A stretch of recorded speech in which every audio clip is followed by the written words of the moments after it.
What's up, Ben? How's it going, man? All right, Benji, how are you? I'm all good. Listen, the late game in the Premier League on Saturday night is at Wembley. Your team, Tottenham, against the league leaders, Manchester City. Ben, Manchester City, they've lost 3 games in a row. Their aura of invincibility is over, right? Spurs are going to make it 4 defeats in a row for Man City, right? Maybe. Yeah, I think this is a good time to play City.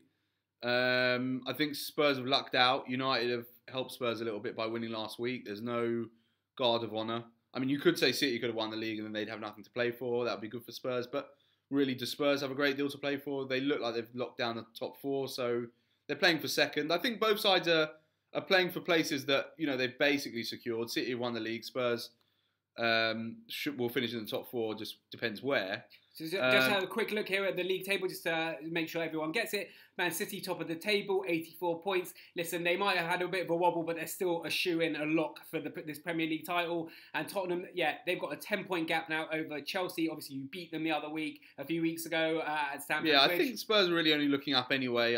Got game in hand on Liverpool. Liverpool played directly before this game, and then 4 points behind United. And United and Spurs have both talked about finishing second, so I think that's the issue. I think this feels like a good time for Spurs to play City, definitely. City will probably be tired. They've exhausted themselves with that Liverpool 2-legged tie. They've come off big losers of that tie, 5-1 on aggregate. Yeah. And they've looked tired. We've had this stat on Twitter. They've only scored once after the 57th minute in the last 13 games. It's crazy. Spurs do have a lot of energy. Traditionally, under Poch, they play really well at this time of the season. It's a huge week for Spurs. City, Brighton, and then the FA Cup semi-final. 3 games in 7 days. So that's something to take into consideration. And of course, we can't really talk about Spurs City without mentioning Harry Kane. No, absolutely. And the goal that's been awarded to him. And I think that's going to make a difference here because I think Kane's going to go for it. I think in the game before Liverpool-Bournemouth, we're going to have Salah going for it.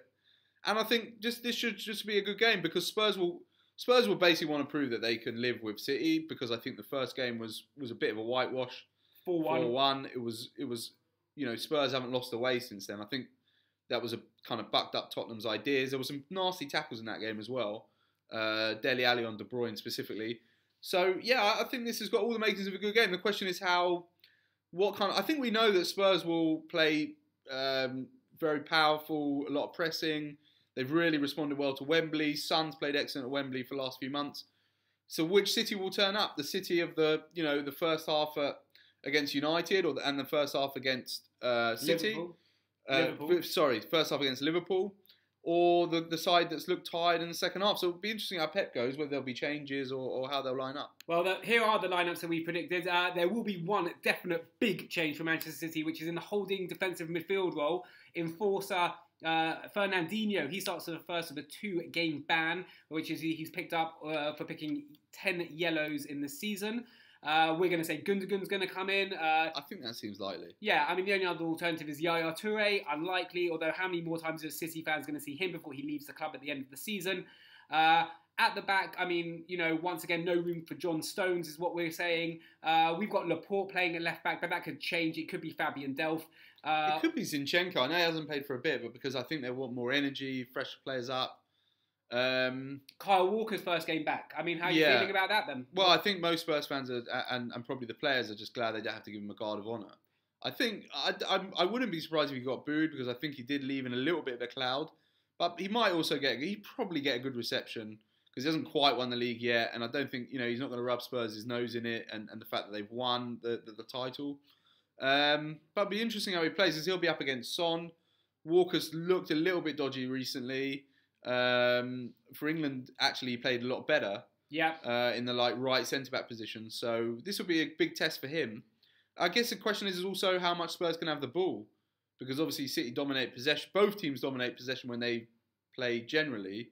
City dominate it to a greater extent, but we just feel like if City are tired, they're not going to do so much. What we said from the beginning, there's no doubt, whatever the result, it's a good time for Spurs to play them.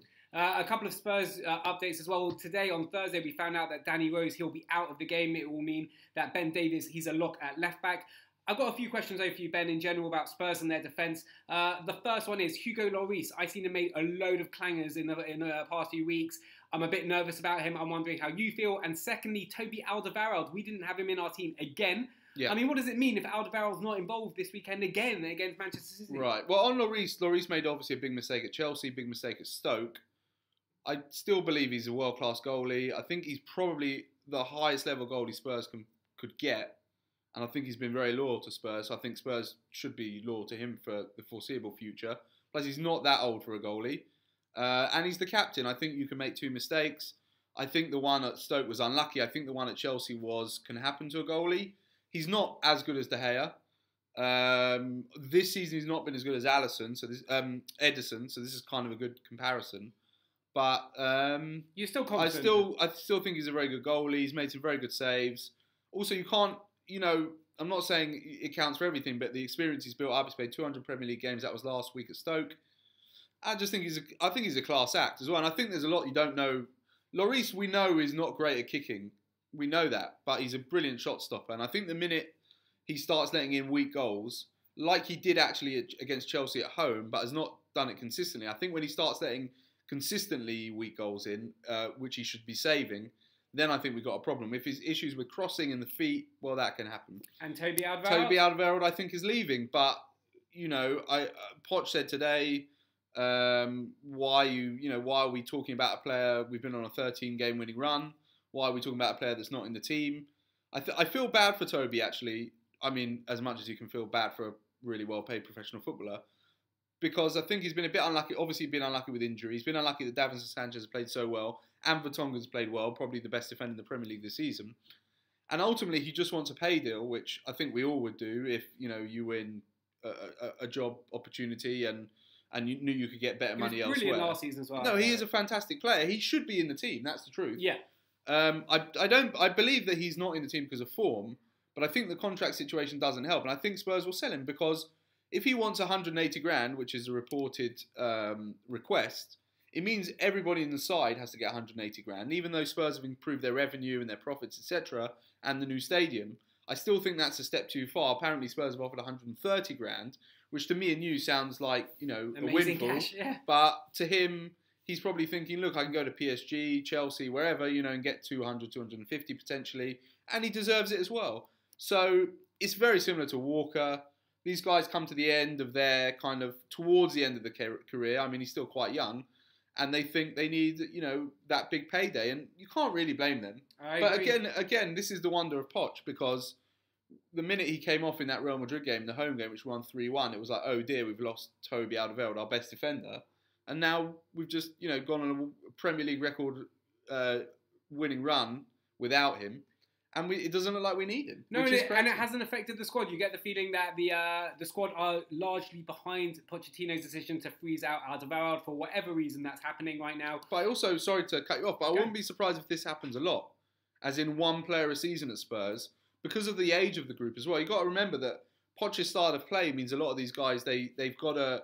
He needs the younger players so they can press hard. So I could see every season one of these players kind of shift, like looking to move on. It happened with Walker. Rose easily could have gone as well and might still go.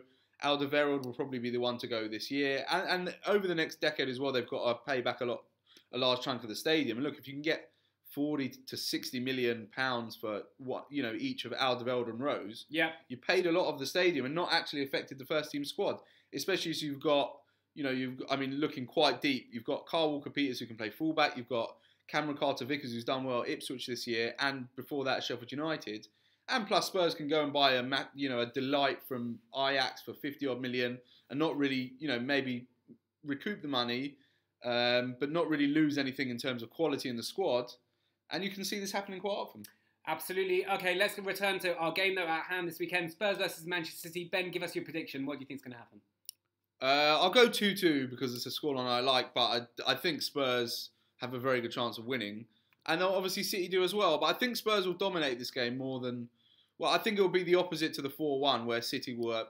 I think looking back, it was probably City's best performance of the season. You're going 2-2. I'm going to go even more confident for Spurs. I'm going to go for a 3-1 Spurs victory. I don't know what that will mean for Man City. 4 defeats in a row. I think it will just mean a lot of negative headlines. It means they'll beat Swansea in the next game and win the league. Yeah, for sure it will. But it will be very interesting to see what happens in general. And how will this play out next season for Manchester City? Well, on City, when you look at the squad and you look at the team sheets, I think the one of the big issues has been no Mendy, no Benjamin Mendy. He was amazing for Monaco last season. Started brilliantly. Is a brilliant left back, and losing him has really put them in a bit of trouble. Would they have done with a fully fit flying Mendy? Would Mohamed Salah have had so much joy against him in the Champions League? Probably still, because Salah's amazing, but that would have helped. Anyway, so we're both quite confident that Manchester City aren't going to win.